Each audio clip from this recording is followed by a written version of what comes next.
आपके मन में भी सवाल होता होगा कि एसडीएम जो है कौन होते हैं और एसडीएम का पावर क्या होता है।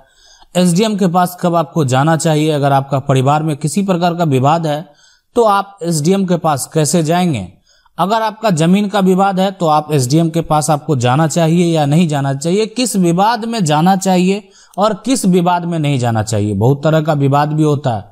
बहुत ऐसे मामले हैं जिसमें एसडीएम का किसी प्रकार का कोई पावर नहीं होता है। तो ये यहाँ पर जो है सबसे बड़ी बात है जो आपको जानना चाहिए कि अगर आपका प्रॉपर्टी का विवाद है, संपत्ति का विवाद है, किसी प्रकार का जो है रास्ता का विवाद है तो आपको क्या करना चाहिए, आपको किस प्रकार से एसडीएम के पास जाना चाहिए और किस तरीके से अपना समस्या का जो है आप अपना हल जो है वो पा सकते हैं। तो चलिए इसको समझने का प्रयास करेंगे कि एसडीएम जो है वो होता कौन है। तो एसडीएम जो है यानी आप तो ये इसका पूरा मीनिंग यानी अगर हिंदी में बात करें तो इनको बोलते हैं उप प्रभागीय न्यायाधीश, है ना। यानी हिंदी में होते हैं उप प्रभागीय न्यायाधीश। अब ये जो है, अब कहने का मतलब जो आपका क्षेत्र है, जिला है, उसमें जो है एसडीएम का क्या काम होता है। तो आपके क्षेत्र में यानी जो जमीन का जो भी लेखा जोखा है ना, उसके साथ साथ देख रेख है। कोई गलत कर तो नहीं रहा है, कोई मान लेते हैं अगर गलत कर रहा है तो उस पर एक्शन जो है लेना होगा।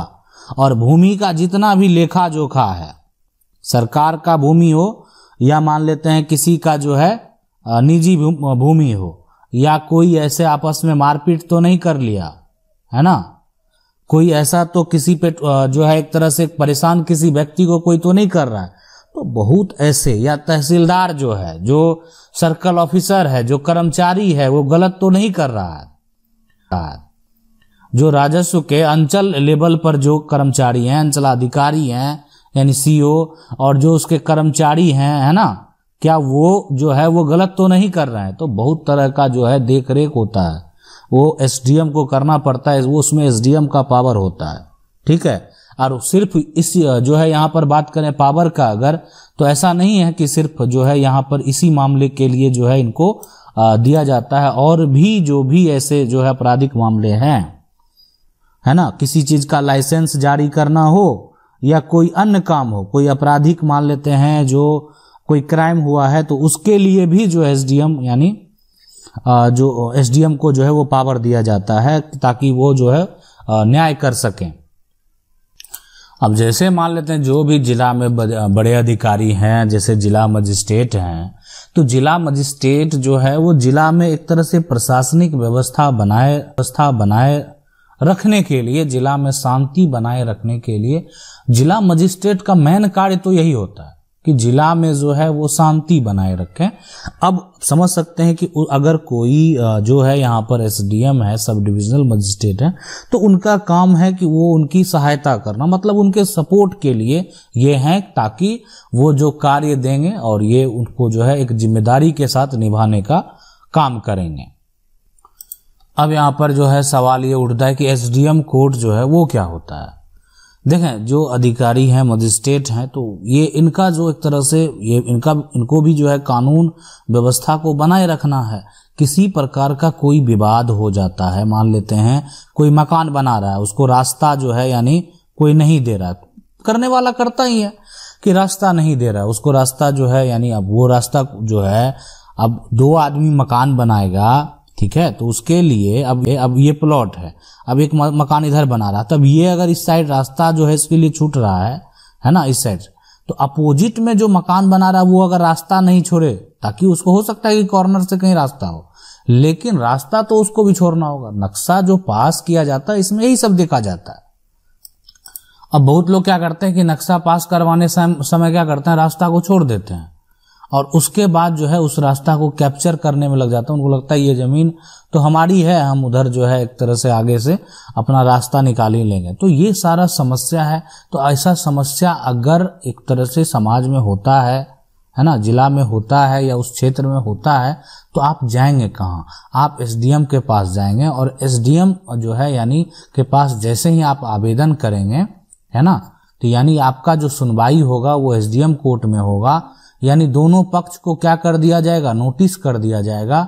आपको उस जो नोटिस का जो उस समय में दोनों पक्ष को मौजूद रहना होगा, पूछा जाएगा, देखा जाएगा किसकी गलती है, क्या गलत किया गया है, तो तमाम चीजें हैं जो देखने के बाद जो है वो निर्णय दिया जाएगा।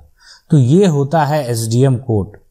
अब एसडीएम कोर्ट जो है, मान लेते हैं, अब देखें कि ठीक है निर्णय तो हो गया है ना, अब उनका कार्य क्या क्या होता है। ठीक है, तो कार्य ये देखें कि कार्य कहने का मतलब उनका जो काम काज है। ठीक है, अब सरकार के द्वारा भी उन पर जिम्मेवारी दिया जाता है, जो सरकार के जो भी कार्य होते हैं उनका भी वो देख रेख करे, और साथ में कोई भी जो पब्लिक है, जो आम पब्लिक है, वो भी गलत अगर कोई करता है तो उस पर भी वो एक्शन लें। मान लेते हैं अगर आप सरकारी जमीन के साथ गलत करेंगे तो भी एसडीएम के द्वारा एक्शन लिया जाएगा। आप निजी जमीन के साथ अगर किसी के द्वारा गलत कर रहे हैं तो भी एक्शन लिया जाएगा। लेकिन बहुत ऐसे जो है मामले हैं जिसमें कि एसडीएम को जो है पावर नहीं दिया जाता है।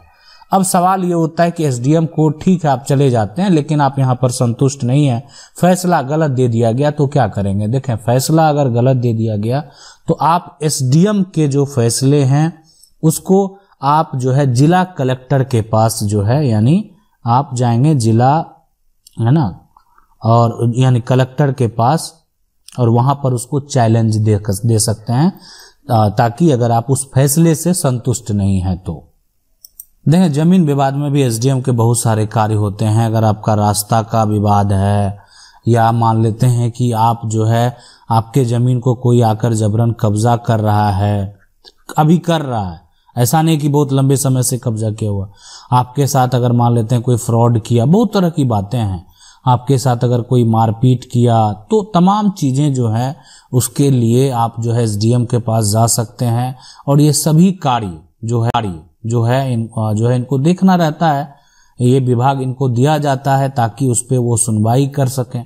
बहुत ऐसे मामले हैं जैसे कि जैसे कागज, जमीन का जो कागज है उसका सुधार करना है ना। देखें, एक सुधार करना है, अब एक इस पे विवाद उत्पन्न हुआ, तो सुधार अगर करना है, कोई कागज आपका गलत है, तो उसके लिए भी भूमि सुधार विभाग बनाया जाता है। वहां पर अधिकारी जो है वो दिए जाते हैं, वो जो है अधिकारी के द्वारा वो सारा कुछ देखा जाता है कि आपका कागज जो है वो सुधार करने की जरूरत है या आप गलत तरीके से आए गए। तो वो उसके लिए भी बहुत राज्यों में राज्य सरकार के द्वारा अलग अलग अधिकारी जो है वो चुने जाते हैं।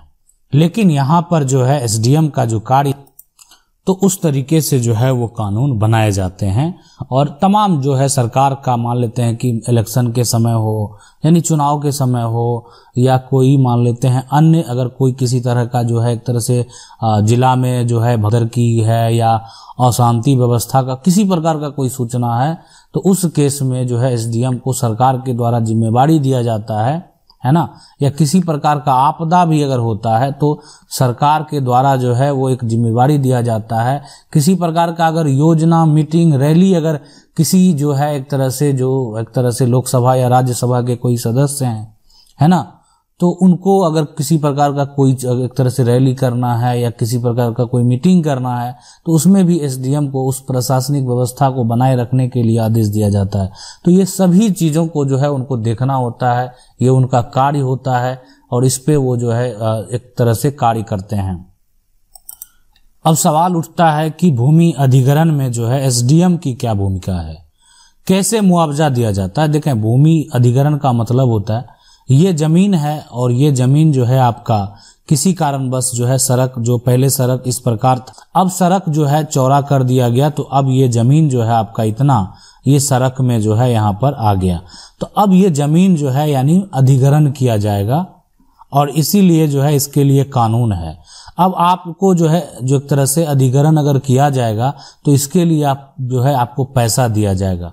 अभी आप जितना में इसको बेचते उससे 4 गुना ज्यादा पैसा दिया जाएगा। तो आप भी सोचेंगे कि अगर इसको एक तरह से ठीक है दे देते हैं, एक तो सड़क भी जो आपके क्षेत्र का है वो काफी बड़ा हो जाएगा। तो इसमें एसडीएम का एक भूमिका होता है कि आपको मुआवजा जो है वो दिया जाए, जो आप जमीन दिए हैं उसके एवज में जो है आपको पैसा जो है वो आपके अकाउंट में दिया जाए। कोई फर्जीवाड़ा ना कर ले। मान लेते हैं आपकी जमीन है और कोई अन्य व्यक्ति आकर उस पर जो है पैसा ना उठा ले।